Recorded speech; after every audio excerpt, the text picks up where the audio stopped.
Anggota Komisi D DPRD DKI Jakarta, Ali Lubis, telah menyampaikan keprihatinannya terkait proses rekrutmen petugas penanganan prasarana dan sarana umum, atau yang lebih dikenal dengan PPSU. Dewan Perwakilan Rakyat Daerah DPRD sebagai representasi suara rakyat memiliki fungsi pengawasan terhadap jalannya pemerintahan, termasuk dalam hal rekrutmen tenaga kerja di lingkungan pemerintah Provinsi DKI Jakarta. Komisi D sendiri membidangi pembangunan dan lingkungan hidup, sehingga memiliki perhatian khusus terhadap kinerja dan integritas petugas PPSU yang berperan penting dalam menjaga kebersihan dan ketertiban kota. Mengaku menerima informasi dari warga. Informasi ini menjadi dasar bagi Ali Lubis untuk menyampaikan temuan ini ke publik dan mendorong investigasi lebih lanjut. Partisipasi aktif warga dalam memberikan informasi merupakan hal yang krusial dalam menjaga transparansi dan akuntabilitas pemerintahan. Laporan dari masyarakat menjadi early warning system yang memungkinkan pemerintah untuk segera merespon dan mengatasi potensi masalah. Mengenai dugaan pungutan liar. Pungutan liar atau pungli merupakan tindakan ilegal yang merugikan masyarakat dan mencoreng citra pemerintahan. Praktik ini dapat menghambat proses rekrutmen yang adil dan transparan, serta membuka peluang bagi praktik korupsi yang lebih besar. Dugaan pungli dalam rekrutmen PPSU ini menjadi perhatian serius karena menyangkut kepentingan banyak orang yang ingin berkontribusi dalam menjaga kebersihan dan kenyamanan kota Jakarta. Dalam proses rekrutmen petugas PPSU, proses rekrutmen petugas PPSU seharusnya dilakukan secara terbuka, transparan, dan akuntabel. Setiap warga negara yang memenuhi syarat memiliki kesempatan yang sama untuk mengikuti seleksi dan menjadi bagian dari pasukan oranye yang berjasa menjaga kebersihan kota. Adanya dugaan pungli dalam proses ini tentu sangat disayangkan dan perlu diusut tuntas. Di Kelurahan Cipinang Muara. Kelurahan Cipinang Muara menjadi fokus perhatian dalam kasus ini. Sebagai unit pemerintahan terkecil, kelurahan memiliki peran penting dalam menjalankan program-program pemerintah, termasuk rekrutmen petugas PPSU. Oleh karena itu, dugaan pungli yang terjadi di kelurahan ini perlu segera diklarifikasi dan ditindaklanjuti. PLT Lurah Cipinang Muara, Agung Budi Santoso, memberikan tanggapan atas tuduhan tersebut. Sebagai pimpinan tertinggi di kelurahan, lurah memiliki tanggung jawab untuk memastikan bahwa semua proses pemerintahan berjalan sesuai dengan aturan dan perundang-undangan yang berlaku. Tanggapan dari Lurah Cipinang Muara menjadi penting untuk memberikan gambaran yang jelas mengenai situasi yang sebenarnya, membantah tuduhan tersebut.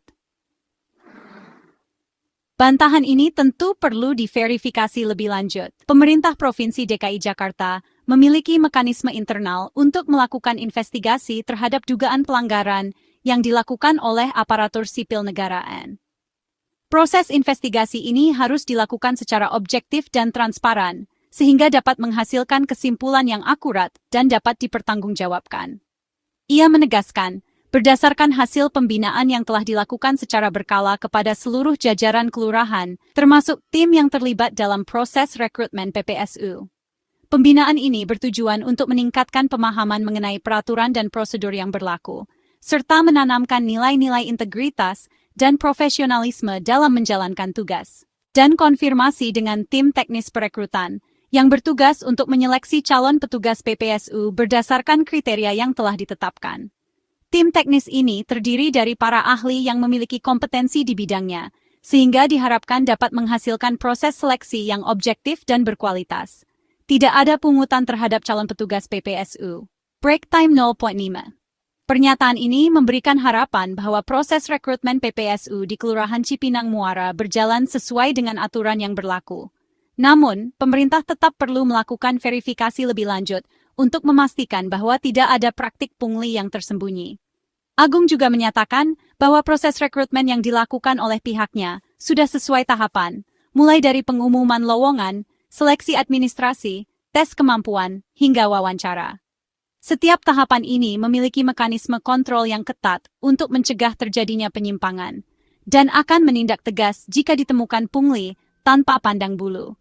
Siapapun yang terlibat dalam praktik pungli akan dikenakan sanksi sesuai dengan peraturan perundang-undangan yang berlaku.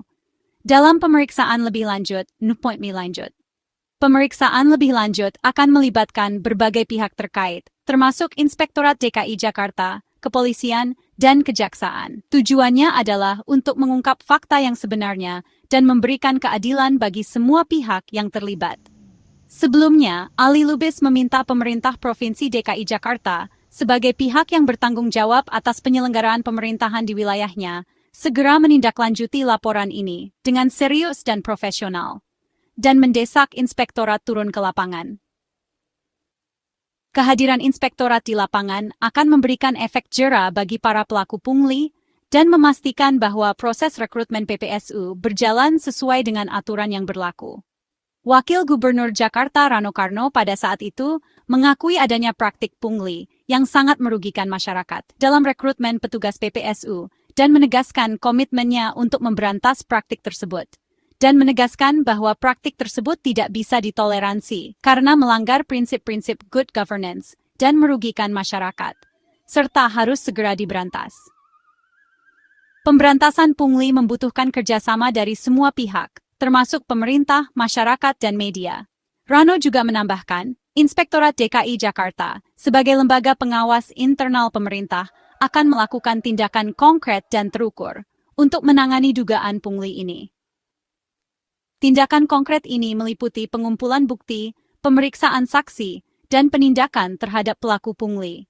Laporan ini menjadi perhatian serius bagi seluruh elemen masyarakat, bagi pemerintah Provinsi DKI Jakarta, yang berkomitmen untuk mewujudkan pemerintahan yang bersih dan transparan, demi menjaga kepercayaan masyarakat. Kepercayaan masyarakat merupakan modal utama bagi pemerintah untuk menjalankan roda pemerintahan dengan efektif dan efisien, disusun oleh tim redaksi. Kami akan terus memantau perkembangan kasus ini dan memberikan informasi yang akurat dan terpercaya kepada masyarakat.